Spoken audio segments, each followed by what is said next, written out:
Video social media પર ખૂબ જ વાયરલ થઈ રહ્યો છે। ઝઘડિયા પાસે રાજપારડી ગામની બાજુમાં એક ગામનો વિડીયો હાલ સોશિયલ મીડિયા પર ખૂબ જ વાયરલ થઈ રહ્યો છે। વિડીયોમાં સાંસદ મનસુખ વસાવા અને ગામના સરપંચ વચ્ચે જબરજસ્ત બબાલના દ્રશ્યો સામે આવ્યા છે। જ્યારે મનસુખ વસાવા દ્વારા જનતા રેડ કરવામાં આવી ત્યાં ગેરકાયદેસરનું ખનન થઈ રહ્યું હતું। ત્યાં પહોંચી તેમણે ત્યાંના સરપંચને સવાલો કર્યા અને સામેથી સરપંચે કહ્યું કે અમે તમારા કહેવાથી બીજેપીમાં જોડાયા છે તો હું ખોટું ના ચલાવી લઉં અને મારી ભૂલ થઈ હોય તો મને માફ કરજો।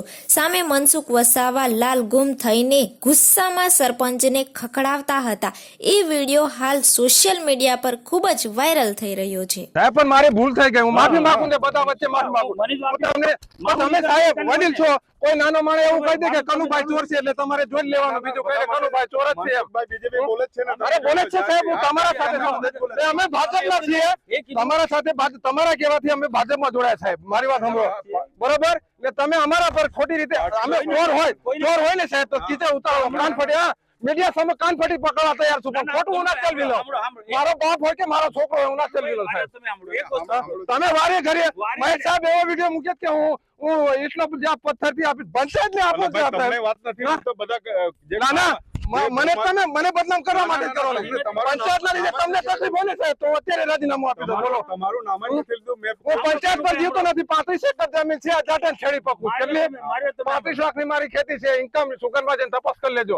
હું ભિખારી નથી, પંચાયત પર જીવવા વાળો માણસ નથી, મારી છોકરી છે, મારા છોકરાની છોકરી છે, એ મનસુખભાઈ વસાવા સાહેબ ની છોકરી છે, એને બદનામ કરવા તમે સદંતર રસો જેમ ચોખ્ખે ચોખ્ખું આમી સાથે કહી દેવાનું, હું બી આદિવાસી જ છું, હું કોઈ ભિખારી નથી કે કોઈની પાસે કે કોઈ અધિકારી પાસે કે આજ સુધી કોઈની પાસે હું ભીખ માંગવા નથી ગયો સાહેબ। આ પંચાયત હું મારી રીતે જીવું। અમે એવું કહ્યું કે આ પંચાયત નાના સાહેબ હમણાં તમે સાંભળ્યું ને એટલે મારે તમને કેવું પડે, ભલે મારાથી કોઈ બોલાઈ ગયું હોય તો માફ કરજો, પણ હકીકત પંચાયત ને આમાં ભૂલ નથી સાહેબ। રાતે ચોરી કરો સાહેબ, રાતે હું ચોરી કરવા જાય તમને મને શું ખબર પડવાની? તમે મીડિયા લઈને આવ્યા, તમે પત્રકાર પરિષદ સ્થાનિક પંચાયત ને કેમ નહીં જાણ કરી? જાણ કેમ નહીં કરી? કેમ સત્તા પંચાયત તમારી પાસે સત્તા છે એવી રીતે અમારી પાસે બી સત્તા છે। ભરૂચ જિલ્લાના ઝઘડિયા તાલુકાના રાજપારડી પાસે દમલાઈ ગામમાં કેટલાક ભૂમાફિયાઓએ સિલિકા કાઢવાનું મોટું કૌભાંડની શરૂઆત કરી।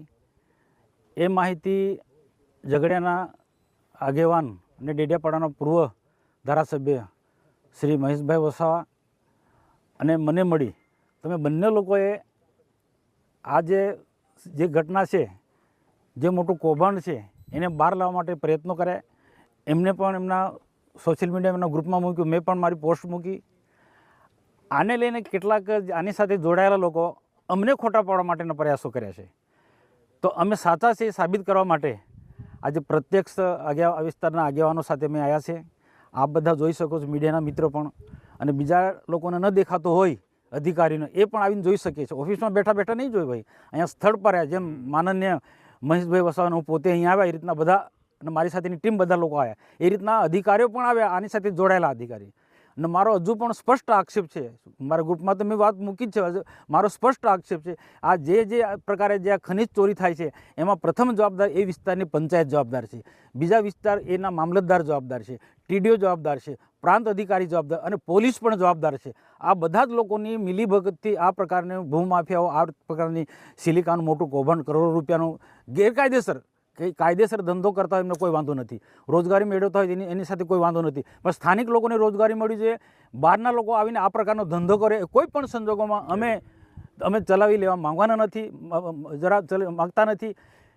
કોઈને રોજગારી મળે એના માટે અમે સામેથી ખુશી આનંદની લાગણી અનુભવીને સપોર્ટ કરીએ છીએ, પરંતુ ખોટું નહીં કરવું જોઈએ। અને કેટલાક જનતાને પણ મારી અપીલ છે કે કેટલાક આ ભૂમાફિયા અમારા વિરુદ્ધમાં ગેરમાર્ગે લોકોને ચડાવ ઉશ્કેરી રહ્યા છે, અમારા પર ક્યાંક બની શકે તો હુમલા પણ કરવાના પ્રયાસો કરે। આજે મને ફોન આવ્યા કે ત્યાં ના જશો ને વાતાવરણ ઢોળાય છે, ગંભીર વાતાવરણ, એવું કંઈ વાંધો નહીં, અમે સત્યની લડાઈ લડી છે અને સત્ય માટે લડે છે। મહેશભાઈ પણ ડેડિયાપાડામાં વર્ષોથી ધારાસભ્ય તરીકે આ સત્યની લડાઈ લડ્યા છે, એમના પિતાશ્રી છોટુભાઈના માર્ગે લડાઈ લડી રહ્યા છે। ત્યારે આમ જનતાને પણ અમારી વિનંતી છે કે અમે સાચી લડાઈ લડી છે, આદિવાસીના હક અને અધિકાર માટેની લડાઈ લડી રહ્યા છે। આદિવાસીનો હક અને અધિકાર પંચાયત તો એટલો નથી, એના આમ પ્રજા આખા ગામને લોકોનો આ જે ચાલે છે આ કૌભાંડ એ ગામના લોકોને રોજગારી મળે એના નિયમ પ્રમાણે અમને કોઈ વાંધો નથી, પરંતુ આજે કેટલાક ભૂમાફિયાઓ, રેત માફિયાઓ, સિલિકા માફિયાઓ, આ સિલિકા માફિયા રાજપાડીઓ જો ક્યાં ક્યાં ઠેર ઠેર એજન્સીઓ ઠોકી બેસાડી છે. એ બધા લીગલી નથી.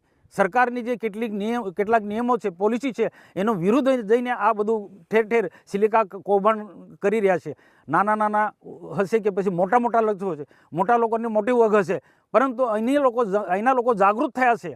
ગમે એટલી વગવાળા હશે, ગમે એટલા પૈસાદાર હશે, પણ અમારા આગળ આ લોકો ટકી નથી શકવાના. અમે આ ફક્ત દમલા ગામ પૂરતું નથી, અમારી લડાઈ ગામે ગામ જ્યાં આ રીતના ગેરકાયદેસર રીતના ખાણ ખનીજમાં ચોરી થતી હશે, રેતી કૌભાંડમાં ચોરી થતી હશે, કે સિલિકાનું કૌભાંડ થતું હશે ગેરકાયદેસર, તે બધા ગામોમાં જઈશું અને જનતાને જાગૃત કરીશું અને ગેરમાર્ગે દોરાશે એમને કહીશું ભાઈ આ લડાઈ તમારા સ્થાનિક લોકો માટે છે, સ્થાનિક ગામના આદિવાસી યુવાનો માટે લડાઈ છે અને તમે આ ધંધો તમે કરો, બીજાને સપોર્ટ ના કરો.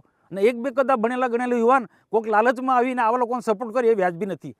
તો આવનારા દિવસોની અંદર અમે વહીવટીતંત્રનું પણ ધ્યાન દોર્યું છે અને જો હજુ પણ ધ્યાન દોરવાના છે. હું મહેશભાઈ સાથે જઈને કલેક્ટરને રજૂઆત કરીશું. આની તપાસ થવી જોઈએ. એમાં પંચાયતના પણ જવાબદાર લોકો છે, એમાં સરપંચ હશે, તલાટી હશે, મામલતદાર પણ જવાબદાર છે, પોલીસ પણ તેટલી જવાબદાર, ટીડીઓ પણ તેટલો જવાબદાર અને પ્રાંત અધિકારી પણ તેટલો જવાબદાર છે. આજે જો મહેશભાઈ પોસ્ટ મૂકી, મેં પોસ્ટ મૂકી, આ ખાલી પોલીસ બંદોબસ્ત એકલા આવ્યા છે અમને બીવડાવવા માટે, પણ અધિકારી જેમની ખરેખર જેમની જવાબદારી છે, ખાણ ખનીજથી માંડીને બધા જ લોકો, મામલતદાર કે પ્રાંત કે જે હશે એ બધા લોકો અહીંયા આવવું જોઈતું હતું. અને આ સ્થળ પર અમે બતાવતા એમને કદાચ આંધળા લોકો એમને પાટા બાંધેલા છે, પ્રાંતના અધિકારીને પાટા બાંધેલા છે, મામલતદારને પાટા બાંધેલા છે, ખાણ ખનીજના અધિકારીને પાટા બાંધેલા છે, કે પોલીસના અધિકારી જે નિયમને હપ્તા લે છે એમને પાટા બાંધેલા હશે. અને સરપંચના અહીંયા આવતા તે અમને જે પડકાર ફેંક્યો છે એમને બતાવતા સરપંચને પણ જો એ ટીમ જો વિનંતી કરું છું તમે જાતે અહીંયા આવો, ગામ પંચાયતની તમારે ક્યાં આખી બોડી આવે ને જુઓ કે તમારા પંચાયતની અંદર કેટલું ગેરકાયદેસર